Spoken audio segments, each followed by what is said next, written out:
Jumping over to the Steelers and the Giants.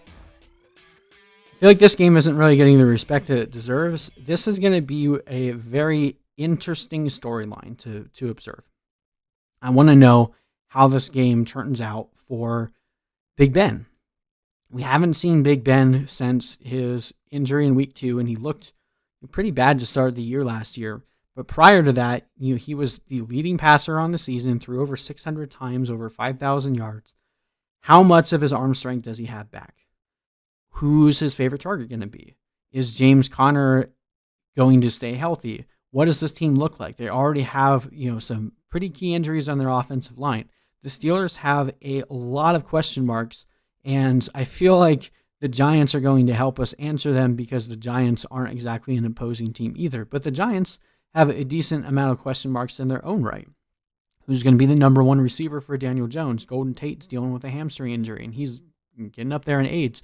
I don't like receivers with a hamstring injury, but I definitely don't like 31, 32-year-old receivers with a hamstring injury. So is Sterling Shepard going to be the main guy? Is Darius Slayton the favorite guy? Or does Engram finally play 16 games? So there is a lot of fantasy potential between these two teams, and I'm hoping we get some answers this week. But overall, I think this should be a pretty fun game.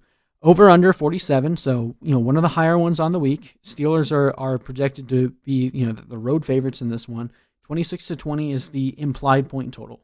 Now, the Steelers had arguably the most lockdown defense last year for fantasy. They were one of the few teams that we were actually actively avoiding players when they played against the Steelers. But I think that also had a lot to do with the fact that their offense was so bad that by nature of the way that the games were being played, they never turned into a high volume game with a lot of scoring.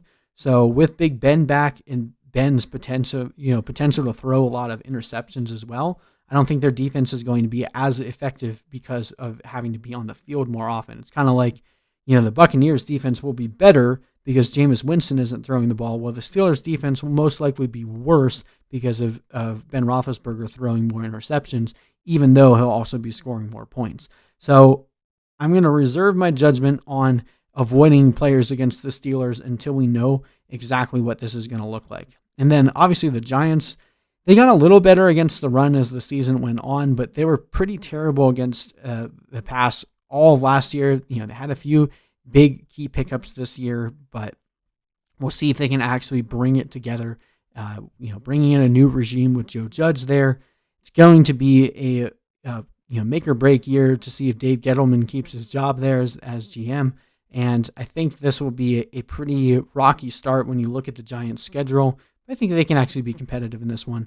So in terms of the Steelers, look, if you drafted Big Ben, you want to play him in good matchups, right? Like that's why you drafted Big Ben. Well, this is most certainly a good matchup. So you're going to start Big Ben. James Conner, you're going to start every week until he's hurt. And then once he's hurt, then I'm sorry. I hope he can play 16 games. I've been saying this for a while. If James Conner plays 16 games, we all underdrafted him pretty drastically. Like James Conner could be one of the best running backs on the league, or in the league, if he plays 16 games. And they're going to give him 80-85% of the touches. He's going to be used as a receiver out of the backfield because that's the way that Mike Tomlin has always done it, and Big Ben likes to use his running backs like that. So in a great defensive matchup here, James Conner could be top 5 running back on the week. Now, I'm nervous about Deontay Johnson's foot injury.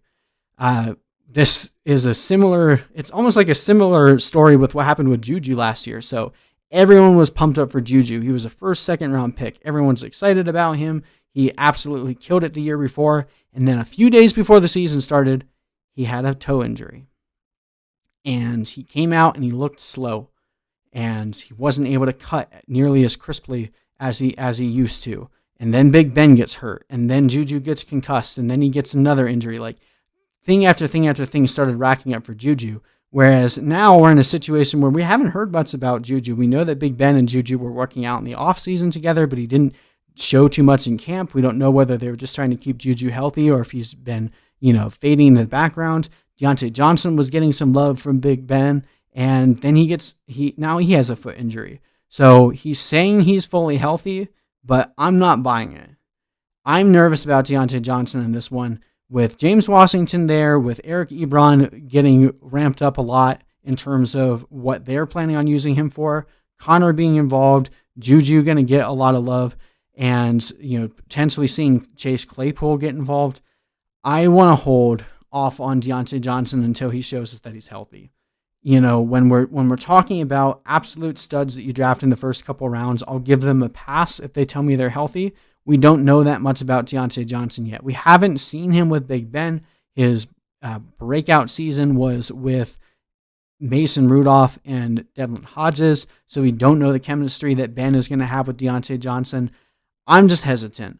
I like him as a player. I think he's going to have a pretty good year, but until we're sure that he's actually recovered from that foot injury, I'm probably going to hold off on starting him. And if he ends up going off my bench, to me it's worth the wait. Now, that being said, Juju is a smash play this week.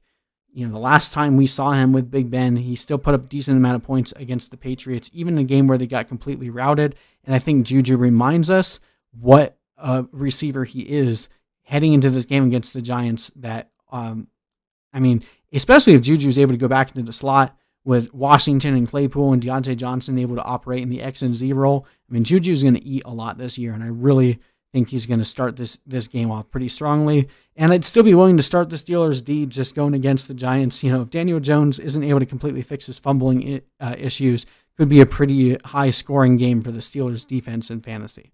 Now, Eric Ebron, I have him in my second guess category. I'm okay starting him if you need like a dart throw at tight end, if you're in a deeper league or a tight end premium league. The way that they're talking about this guy, they're making it sound like they're going to use him like George Kittle. Now, I don't think that's going to happen, and if they do, he's probably going to get hurt. But might be someone you want to throw on your bench. Every year there's a couple of tight ends that we just completely overlook in terms of how we're valuing them in the drafts. And Eric Ebron is definitely in that category of really talented tight end on a high volume pass offense that could outperform what we were expecting of him. So Eric Ebron is someone I'd probably avoid starting this week, but definitely worth a stash on your bench just in case he turns into that week 2 waiver pickup guy. James Washington, same thing as Deontay Johnson. I don't know what his workload is going to be. I'm not playing him at least until we start seeing an established role here. He's probably someone that's even on your waiver wire. So, if the 49ers Cardinals game gets canceled and you need an absolute dart throw, I guess you could throw him out there in case Deontay Johnson is really limited, but I'm probably not going to do that. All right, and then jumping over to the Giants, you don't need me to tell you to start Saquon Barkley. And if you drafted Evan Engram is basically the old version of Jordan Reed. For those of you that watch the fantasy football, it's Rule 86. It's basically Rule 88. If Evan Engram is healthy, you play him. If he's not, you don't. Well, he's healthy. He didn't start the season on PUP. He's not on the injury report, and that's a good sign. So we're going to start Evan Engram. Now, between Shepard and Slayton, if I had to pick one, I would pick Shepard.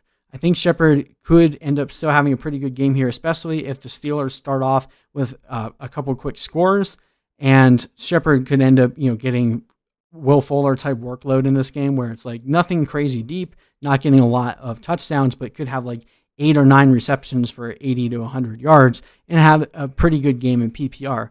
Slayton is more of a big play guy, but with the Steelers, be able to lock the receivers down, I don't know that he's able to break anything in this one.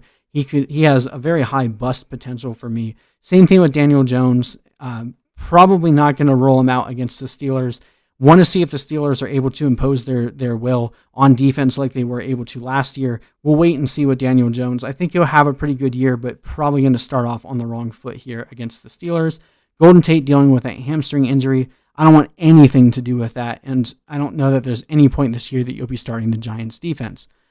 I think this one will be a little bit lower scoring than some people are expecting. I got the Steelers winning this one 21-17. But I think we'll at least have some of our questions answered about Ben, Diontae Johnson, Juju Smith-Schuster, hopefully by the end of this game.